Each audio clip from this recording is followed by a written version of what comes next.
दोस्तों, तो आपका स्वागत है आपके अपने चैनल IT जॉब नोटिफिकेशन पे। तो आज हम क्या करेंगे, जो वेल्डिंग के मोस्ट इम्पॉर्टेंट 30 क्वेश्चन है, इसमें अलग अलग लेवल्स के क्वेश्चन आते हैं, तो हम आज उसके क्वेश्चन आंसर करेंगे। तो स्टार्ट करते हैं हम पहले क्वेश्चन से। तो ये पहला क्वेश्चन क्या है, लेवल 1 का वेल्डिंग का है। पहला क्वेश्चन है, which type of filler road is used in gas welding of stainless steel. Stainless steel के लिए जो फिलर रोड यूज़ करते हैं गैस वेल्डिंग में, वो कौन सा फिलर रोड यूज़ करते हैं। 4 ऑप्शन दे रखे हैं, प्योर एल्यूमिनियम का, कॉपर सिल्वर एलॉय का, कोलम्बियन स्टील स्टेनलेस स्टील का, कॉपर कोटेड माइल्ड स्टील का। तो आंसर हो जाएगा आपका सी, आंसर हो जाएगा कोलम्बियन स्टेनलेस स्टील। तो जहाँ भी प्रॉपर्टीज देखी जाती है स्टेनलेस स्टील का है तो स्टेनलेस स्टील होगा, जहाँ एलुमिनियम की होगी वहाँ एलुमिनियम की करी जाएगी। दूसरा में इस पे दे रखा है गैस वेल्डिंग डिफेक्ट पूछ रखा है, तो इसको थोड़ा मैं जूम कर देता हूँ। इस पे देखोगे तो इस पे ये क्या है कि जो हमारा वेल्डिंग फ्लक्स है, फिलर मटेरियल है, वो सही तरह से मेल्ट नहीं हुआ है, तो लैक ऑफ फ्यूजन है, फ्यूज नहीं हुआ है सही तरह से। तो बी आंसर हो जाएगा इसका। तीसरा क्वेश्चन में हम आते हैं। तीसरा क्वेश्चन क्या है, name the joint of the arc welding. तो आर्क वेल्डिंग में ये जॉइंट दे रखा है, तो ये आप ध्यान से थोड़ा लगाओगे। 2 प्लेटें जोड़ रखी है और इस पर क्या है, हाफ प्लेट लगा रखा है, तो ये हाफ ओपन कॉर्नर जॉइंट हो जाएगा। Half open corner joint, C answer हो जाएगा इसका। 4 नंबर पे हम आते हैं। अब इस पे जैसे सिंगल फिलेट का है, तो फिलेट आपका एक फिलेट में क्या होता है, फुल कॉर्नर में क्या हो जाएगा, ये जो हाफ है ये वाला, ये पूरा साइड चला जाएगा। फ्लश कॉर्नर का ऐसा कुछ जॉइंट अभी बुक में तो नहीं है, तो मैं ये और ये बता दिया। सिंगल फिलेट लैप जॉइंट का लैप का ऐसे होता है, एक के ऊपर एक चढ़ता है, इधर लगेगा और इधर लगेगा। फिलेट लैप में फुल ओपन कॉर्नर हो गया, जिसमें पूरा का पूरा खुला खुला होगा, और फ्लश में बिल्कुल बिल्कुल थोड़ा सा होगा। 4 नंबर क्वेश्चन पे हम आते हैं। तो 4 नंबर क्वेश्चन क्या है, विच आर्क वेल्डिंग मशीन, जो आर्क वेल्डिंग मशीन है, so be used anywhere in the field work even away from electric line. से इलेक्ट्रिक लाइन से नहीं होने के बाद भी हम किसी भी जगह पे जाके यूज़ कर सकते हैं, तो वो कौन सा वेल्डिंग मशीन है। ऑप्शन दे रखा है, रेक्टिफायर सेट है, मोटर जनरेटर सेट है, इंजन जनरेटर सेट है, और AC वेल्डिंग ट्रांसफार्मर है। तो हम इंजन जनरेटर सेट जो होता है उसको हम कहीं भी ले जा सकते हैं, ट्रॉली पे बदले उठा के। रेक्टिफायर क्या होता है, AC और DC के लिए होता है, AC में भी कन्वर्ट करके और DC में भी कर सकते हैं। अब आते हैं हम, तो इसका आंसर हो जाएगा 4 नंबर का सी आंसर हो जाएगा। 5th क्वेश्चन पे हम आते हैं, which arc welding machine provide better heat distributor in the electrode and job. अब इस पे क्या है कि बेटर हीट का बात कर रहा है, बेटर हीट। तो जहाँ पे आपका करंट जो सप्लाई होगा वो एक अप डाउन नहीं रहेगा, उस पे क्या है, वो बढ़िया जो अच्छी आएगी, वो अच्छी हीट आएगी, तो वहाँ पे अच्छा हमारा जॉब में वेल्डिंग भी जाएगा। तो इस पे जैसे हम जनरेटर पे आते हैं, इसमें भी क्या आता है, सबसे पहले AC जनरेट करी जाती है, फिर उसको चेंज करा जाता है। ट्रांसफार्मर क्या करता है, ट्रांसफार्मर अप डाउन करने का काम करता है वोल्टेज को। ये हमारा बिजली मतलब करंट को पहले बिजली पावर को जनरेट करता है, उसके बाद उसमें डिस्ट्रीब्यूट करता है। तो हमारा रेक्टिफायर सेट हो जाएगा जो डायरेक्ट ये करता है। एक जैसे रेक्टिफायर क्या करता है, AC वोल्टेज को DC में कन्वर्ट करता है। तो DC क्या होता है, जितना आप सप्लाई दोगे उतना ही सप्लाई रहता है। तो हीट डिस्ट्रीब्यूशन के लिए लगातार जो पावर सप्लाई रिक्वायरमेंट है वो रिक्वायरमेंट पूरी होती रहेगी, जिसके कारण उसमें बेटर हीट जो होता है वो जनरेट होता है, जिसके कारण ये जो होता है इसके लिए रेक्टिफायर सेट यूज़ करा जाता है। 6ठे नंबर क्वेश्चन पे हम आते हैं। तो 6ठा नंबर क्वेश्चन है, what is the colour painted on the acetylene gas cylinder. Acetylene gas cylinder में जो कलर होता है उसका कलर पूछ रखा है, तो वो आपका मैरून होता है। ठीक है, इसमें और ऑप्शन दे रखे हैं, तो ब्लैक आपका एक और है, तो ब्लैक आपका ऑक्सीजन सिलेंडर का हो जाएगा। 7वें नंबर क्वेश्चन पे आते हैं, इनका यूज़ नहीं है सिलेंडर का ग्रीन कलर या फिर ब्लू कलर का, तो इसके बारे में बताता हूँ। ये आपके जो हैं जो वेस्ट मटेरियल डाले जाते हैं उसके लिए यूज़ होते हैं, तो उसमें कलर कोड ये आते हैं ब्लू और ग्रीन का। 7 नंबर क्वेश्चन पे आते हैं, तो what is the angle to be maintain in the blow pipe and filler rod. तो ब्लो पाइप और filler rod in the leftward welding technique, जो लेफ्ट वार्ड वेल्डिंग टेक्निक होती है उसमें जो हमारा फिलर रोड होता है और ब्लो पाइप होता है उसका एंगल पूछा है, एंगल कितना रहता है बोल के, तो वो आपका 60 और 30 होता है जो लेफ्ट वार्ड में होता है। यही आपका यदि राइट वार्ड हो जाता है, राइट वार्ड टेक्निक हो वेल्डिंग टेक्निक होता है, 60-40 होता है उस पर। 8वें नंबर क्वेश्चन पे हम आते हैं, तो name the safety operation carried out in welding plant so in figure. तो इसके बारे में पूछ रखा है, इस फिगर के बारे, तो ये क्या है। तो इधर से हमारा दिख रहा है डक्ट आ रहा है, तो मतलब यहाँ पे ऑप्शन डी हो जाएगा, exhaust duct capture fuses and gases, cooling surface to be gases,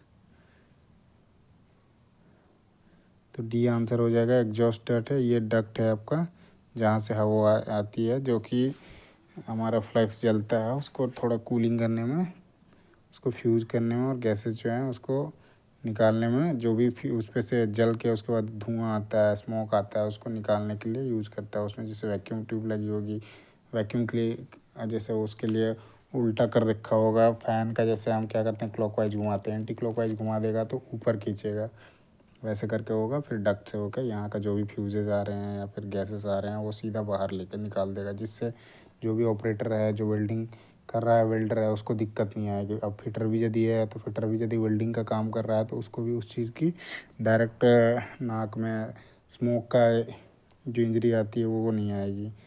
तभी वो मास्क तो यूज़ करते हैं, हम हेलमेट भी यूज़ करते हैं, हेलमेट कह रहा हूँ, जो फेस शील्ड होता है उसको भी यूज़ करते हैं। फेस शील्ड होता है गैस वेल्डिंग के लिए या आर्क वेल्डिंग के लिए, उसके बाद भी थोड़े बहुत आते हैं, तो इसलिए मास्क भी लगाना बहुत ज़रूरी होता है। आते हैं 9वें नंबर क्वेश्चन पे, identity the part marked as X. ये हमारा सिलेंडर है, सिलेंडर में ये नीचे एक्स पार्ट दे रखा है, इसको जूम कर देता हूँ ज़रा सा। ये पार्ट का नाम पूछा है, ये एक्स जो है इसमें नीचे, तो ये आपका सेफ्टी प्लग है। इस पर और भी दे रखे हैं, तो ये आपका पूरा का पूरा बोतल हो जाएगा। वॉल स्पिंडल यहाँ ऊपर हो जाएगा ये वाला, ठीक है, यहाँ पे ऊपर हो जाएगा वॉल स्पिंडल, और इसके अंदर यदि भरी जाती है एसीटिलीन तो उसकी बात करती है, अंदर में यदि जो एसीटिलीन होगा उसके बारे में बात करें। 10वें नंबर क्वेश्चन पे आते हैं हम। 10वां नंबर क्वेश्चन क्या है, what is the name of distortion occur in the weld direction. तो वेल्ड डायरेक्शन में डिस्टोर्शन जो आता है उसका नाम पूछ रहा है, तो उस पर आपका लॉन्गिट्यूडनल डिस्टोर्शन आता है, ठीक है।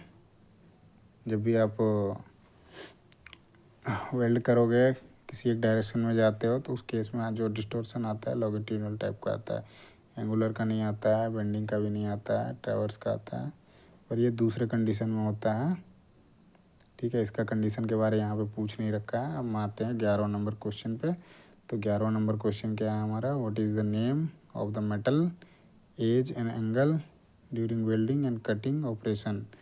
तो जो नेम पूछ रखा है मेटल एज का, जो एंगुलर कट होती है उसमें, तो वो आपका बेबल होता है। जैसे आप एक ले लो सरफेस ये, और ये थोड़ा सा ऐसे रहेगा ना, तो वो आपका वो बेबल एंगुलर कट रहेगा उसमें, तो आपका बेबल हो जाएगा उसको। 12th नंबर क्वेश्चन पे आते हैं। 12th नंबर क्वेश्चन क्या है, oxygen cylinder, what is the oxygen cylinder colour. तो ऑक्सीजन सिलेंडर का जो कलर होता है वो पूछ रखा था अभी, जैसे मैंने बताया था, आपका मरून हो जाएगा, एसिटिलीन का हो जाएगा, ब्लैक जो होता है वो आपका ऑक्सीजन का होता है। तो 12th का आंसर हो जाएगा सी, ब्लैक आंसर हो जाएगा। 13 नंबर क्वेश्चन पे आते हैं। तो what is the name of part marks H x. तो ये आपका ब्लो पाइप है, ठीक है, और इस पर इधर आपका एक होज लगेगा, एक नीचे होज लगेगा, और एक नीचे ये रेगुलेटर की तरह है जो गैस का है। तो ये ऊपर वाला पूछ रखा है, तो ये ऊपर वाला आपका हो जाएगा ऑक्सीजन का, तो ऑक्सीजन कंट्रोल वाल हो जाएगा। नीचे ये जो है वो एसिटिलीन का कंट्रोल का, एक ये हॉज पाइप लगेगा इसमें, एक ये हॉज पाइप लगेगा। इसके बाद ये आपका मिक्सिंग चेम्बर हो जाएगा, फिर ये आपका ब्लो हो जाएगा, जहाँ से आपकी गैस बाहर आएगी। ये आपका मिक्सिंग चैम्बर जैसे है, तो ये आपका मिक्सिंग चैम्बर हो जाएगा बीच वाला। एसिटिलीन कंट्रोल वाल हो जाएगा नीचे वाला, और हैंडल आपका यहाँ पे रहेगा पीछे से। हम आते हैं आगे 14 नंबर क्वेश्चन पे आते हैं। तो 14 नंबर क्वेश्चन क्या है, what is the name of PP. इस पीपी का मतलब होता है पर्सनल प्रोटेक्टिव इक्विपमेंट। तो इस पीपी का नाम पूछ रखा है, तो ये आपका हो जाएगा वेल्डिंग हैंड स्क्रीन हो जाएगा। इस पे हैंड पे लगा के ऐसे सामने से आपके चेहरे के पास लेके आप उसको फिर वेल्डिंग करोगे तो वो हो जाए। चीपिंग गॉगल्स होता है कुछ इस तरह का, इस तरह का होता है चीपिंग गॉगल्स। वेल्डिंग हेलमेट होता है जो इसी पे पूरी वो लगी होती है, पोर्टेबल स्क्रीन होती है, वो अलग तरह की होती है। इस पर वो भी होती है जो आप स्क्रीन लगा के मतलब अपने हाथ से पकड़ के कर सकते हो, पोर्टेबल होती है। आते हैं 15 नंबर क्वेश्चन पे। तो 15 नंबर क्वेश्चन क्या है, ये कटिंग कर रहा है। तो इस पे पूछ रखा है name the what is the name of the part mark x. ये एक्स का नाम पूछ रखा है। इसको थोड़ा जूम कर देता हूँ मैं। तो ये जैसे जूम कर रहा हूँ, तो ये अभी क्या कर रहे हैं, गैस कटिंग कर रहे हैं। हम यहाँ पे गैस से कटिंग कर रहे हैं। तो ये वाला जो है इसका नाम पूछ रखा है, तो ये आपका हो जाएगा वर्टिकल एडजस्टमेंट। ठीक है, तो इस पर हम देखते हैं प्री हीट कंट्रोल वाल। ये आपका पीछे रहेगा, यहाँ पे नहीं है। इस पर हॉरिजेंटल एडजस्टमेंट इधर से ये वाला है, ये हॉरिजेंटल एडजस्टमेंट हो जाएगा। ऑक्सीजन कंट्रोल वाल ये पीछे ही होगा। इस पर जैसे एक है ये नीचे वाला साइड, ऊपर एक नीचे, ये आपको ऊपर वाला जो हो जाएगा ऑक्सीजन का, नीचे वाला हो जाएगा गैस का। आते हैं 16 नंबर क्वेश्चन पे। तो what is the storing capacity of oxygen cylinder. तो ऑक्सीजन सिलेंडर की होती है 7 मीटर क्यूब, एसिटिलीन सिलेंडर की होती है 15 मीटर क्यूब। अब 17 नंबर क्वेश्चन क्या है, 17 नंबर क्वेश्चन में जैसे है what is the equipment use to protect the body of flying spark during gas cutting. जब आप गैस कटिंग करते हो तो स्पार्क जो है वो फ्लाई करता है, छिटक के आता है ना। तो उस केस में आप बॉडी का जो प्रोटेक्ट करोगे उसके लिए क्या यूज़ करोगे। 4 ऑप्शन दे रखे हैं, लेदर कैप हो गया, एप्रॉन हो गया, लेदर शूज हो गया, कटिंग गॉगल्स हो गया। तो बॉडी को प्रोटेक्ट करने के लिए लेदर एप्रॉन होता है। कैप के लिए कैप जो है आपका ऐसे जनरली हेलमेट होता है, लेकिन कैप दे रखा है तो आप हेड प्रोटेक्शन हो जाएगा। लेदर शूज़ आपके जो होते हैं वो स्टील टो वाले होते हैं जो लेग्स के लिए, फुट के लिए होते हैं। और गॉगल्स जो होता है आई के लिए होता है। अब आते हैं लेवल 2 के क्वेश्चन पे। इसी पे लेवल 2 के क्वेश्चन है। लेवल 2 के क्वेश्चन में क्या है, पहला question what is the function of AC welding transformer. तो एसी वेल्डिंग ट्रांसफार्मर के कार फंक्शन पूछ रहा है, फंक्शन क्या करता है उसका। तो ये क्या करता है, लो वोल्टेज को हाई करंट में कन्वर्ट करता है। तो आपका पहला आंसर हो जाएगा, it convert low voltage high current ampere. So ये लो वोल्टेज से हाई करंट को करता है, जिससे आपको आसानी होती है फिर वेल्डिंग करने में। सेकंड क्वेश्चन है इसका, what is the disadvantage of AC welding transformer. तो एसी वेल्डिंग ट्रांसफार्मर का हानि पूछ रहा है, हानि क्या होता है उस पर। तो इस पर क्या होता है, ये नॉन फेरस मेटल के लिए सूटेबल नहीं होता है। क्यों सूटेबल नहीं होता है, not suitable for welding non ferrous. इसके पीछे रीज़न क्या है कि इस पर जो सप्लाई होती है आपका करंट का, वो रेगुलर वो मेंटेन नहीं रहता, अप डाउन होते रहता है, फ्लक्चुएट करता है, जिसके कारण ये नॉन फेरस मेटल पे वो यूज़ नहीं करते हैं। और दूसरा वो भी एक और भी रीज़न है कि इस पे एक जो रिक्वायर्ड होती है टेम्परेचर की, नॉन फेरस में आप किसी पे भी जाओ नॉन फेरस टूल पे, तो मैक्सिमम जो है वो तकरीबन कॉपर का आता है 1080 के आसपास। उसके बाद उससे ऊपर नॉन फेरस में उतना नहीं है। ठीक है, टंगस्टन का कहीं पे आता है, टंगस्टन का अलग ही यूज़ होता है उसका, तो इसके लिए वेल्डिंग के लिए यूज़ ही नहीं होता है। नॉन फेरस का जितने भी ये वेल्डिंग होते हैं, तो जैसे उसमें आ गया एलुमिनियम हो गया, गोल्ड का भी हो गया, या फिर आपका कॉपर हो गया, कॉपर में मिक्स आएंगे, उस पर भी होते हैं, तो ये सूटेबल नहीं होता है नॉन फेरस के लिए। एसी वेल्डिंग ट्रांसफार्मर में वो रीज़न होता है, ठीक है। तो ये आपका मेन इसका डिसएडवांटेज है। थर्ड क्वेश्चन पे हम आते हैं, तो थर्ड क्वेश्चन आपका क्या है, which factor determine the current setting during welding. तो करंट सेटिंग जो होता है वो डिटरमाइन किससे होता है, वो आपका डायमीटर ऑफ इलेक्ट्रोड से होता है। जैसा आपका डायमीटर होएगा उसके हिसाब से आप वोल्टेज सप्लाई करोगे। ये नहीं कि आपने 1 mm 3 mm का लिया और उस पर आपने 420 दे दिया या 415 दे दिया, उस पर नहीं कर सकते हो आप। तो जितनी रिक्वायरमेंट होती है उसके स्टैंडर्ड के हिसाब से आप उसको करोगे। ऐसे जनरली ये सब प्रैक्टिकल क्वेश्चन है, बट नॉर्मली आप इस चीज़ को माइंड में सेट कर सकते हो कि क्या फैक्टर है जो डिटरमाइन करता है करंट सेटिंग के लिए, तो आपका होता है diameter of electrode. Position of welding, ये पोजीशन अलग अलग वर्टिकल पोजीशन होता है, हॉरिजॉन्टल पोजीशन होता है, उसके बारे में। तो इसके टाइप्स ऑफ जॉइंट में आ गए हैं, जैसे लैप जॉइंट हो गया, बट जॉइंट हो गया, कॉर्नर जॉइंट हो गया, एज जॉइंट हो गया। तो लेंथ ऑफ इलेक्ट्रोड जनरली होती है 250 300 ऐसे मिलता है। फोर्थ नंबर क्वेश्चन पे आते हैं, what is the OCV for welding in step down transformer which reduces the main supply voltage 220 और 450।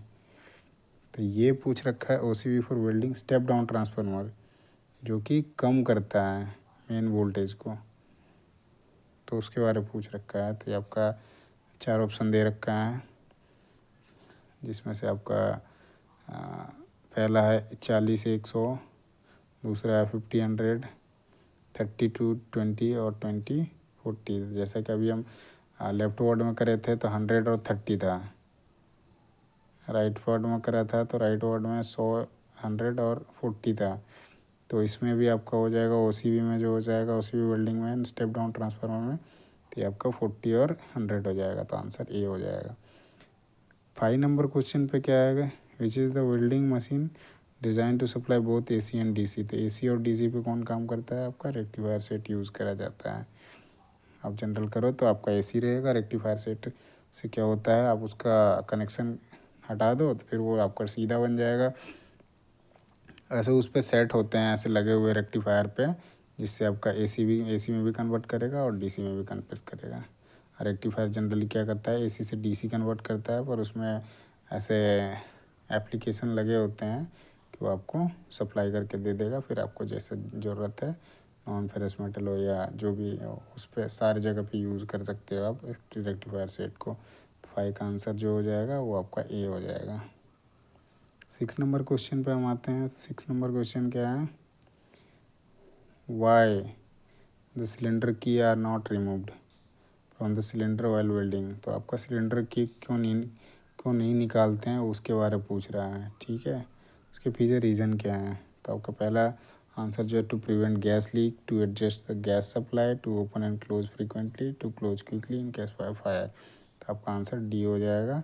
इन केस ऑफ फायर हम तुरंत उसको बंद कर सकते हैं, जिससे हमारा आग फैलेगा नहीं और दुर्घटना होने के जो चांसेस हैं इंसिडेंट होने का, उसको रिड्यूस कर देगा। 7 नंबर क्वेश्चन आते हैं, which process blow out the cylinder valve socket before connecting the regulator. तो प्रोसेस के बारे में पूछ रहा है, जो प्रोसेस है blow out the cylinder valve socket. तो सिलेंडर वॉल सॉकेट है, उसको कनेक्टिंग करने से पहले जो एक प्रोसेस होता है, उस प्रोसेस का नाम पूछ रहा है। तो 7 नंबर आपका क्वेश्चन है, उसका आंसर हो जाएगा क्रैकिंग। क्रैकिंग जो है क्रैकिंग हो जाएगा उसका आंसर। बैकफायर क्या होता है, मोल्डन स्लैग में जो डाला जाता है उस पर होता है, प्रेशर टेस्टिंग करी जाती है इसके लिए। तो वाल कह रहा हूँ, आपका प्रेशर गेज लगा के चेक करा जाता है कितना प्रेशर है इस पर। हाँ, फ्लैशबैक है, ये फायर का ही एक है, मोल्टन से इस पर डालते हैं, उस केस में आता है। इसका अभी तो याद नहीं आ रहा है, चलो कोई नहीं, आगे बताता हूँ।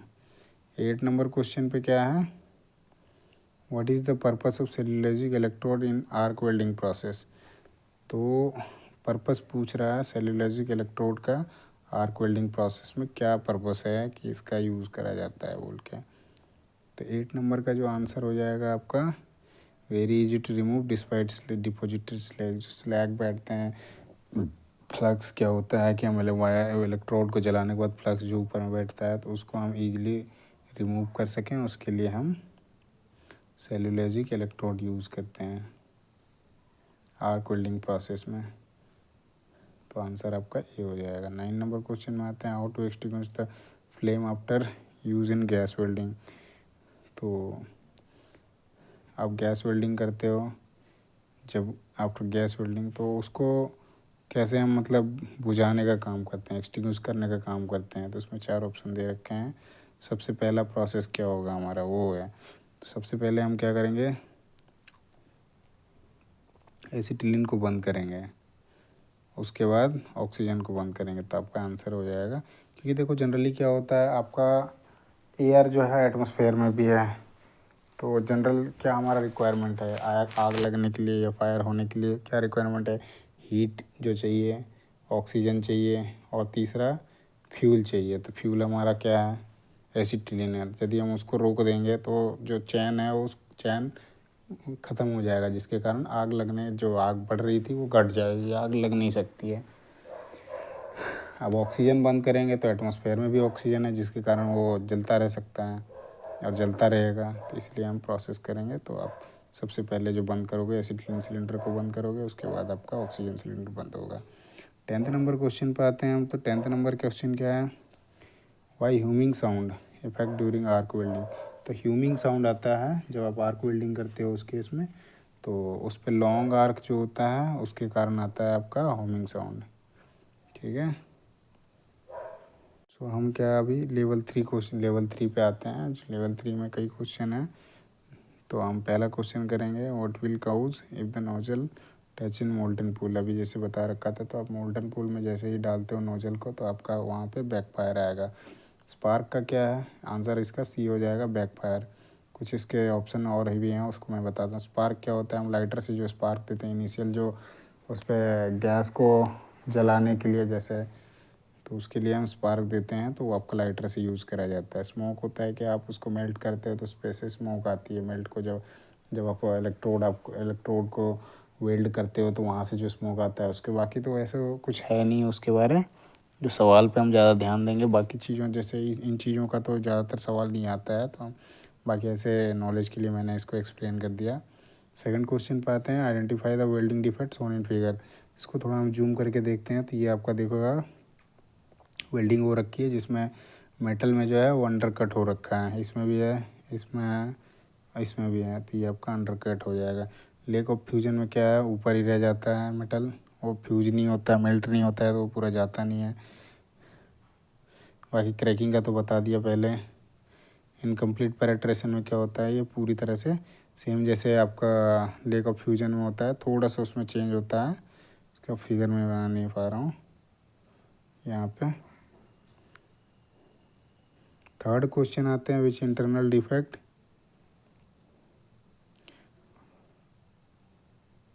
थर्ड क्वेश्चन में आते हैं, विच इंटरनल डिफेक्ट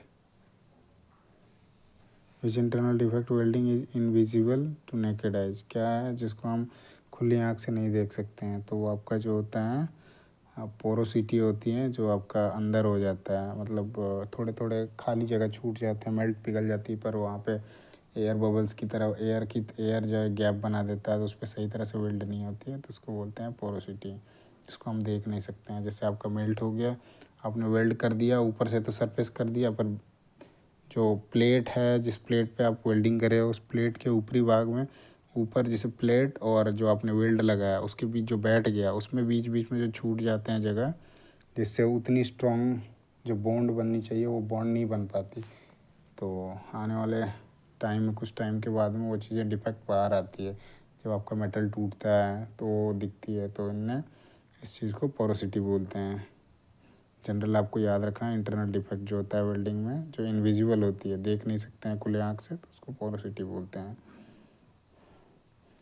अंडरकट अभी जैसे बता दिया, ये आपका अंडरकट है। तो दोस्तों आज के लिए इतना ही करते हैं। कैसा लगा वीडियो आप ज़रूर बताइएगा, और आगे भी इस तरह के वीडियो के अपडेट के लिए आप ITI जॉब नोटिफिकेशन को लाइक करें, सब्सक्राइब करें और बेल आइकन दबाना ना भूलें, जिससे अगली अपडेट आप तक सबसे पहले पहुंच सकें। धन्यवाद।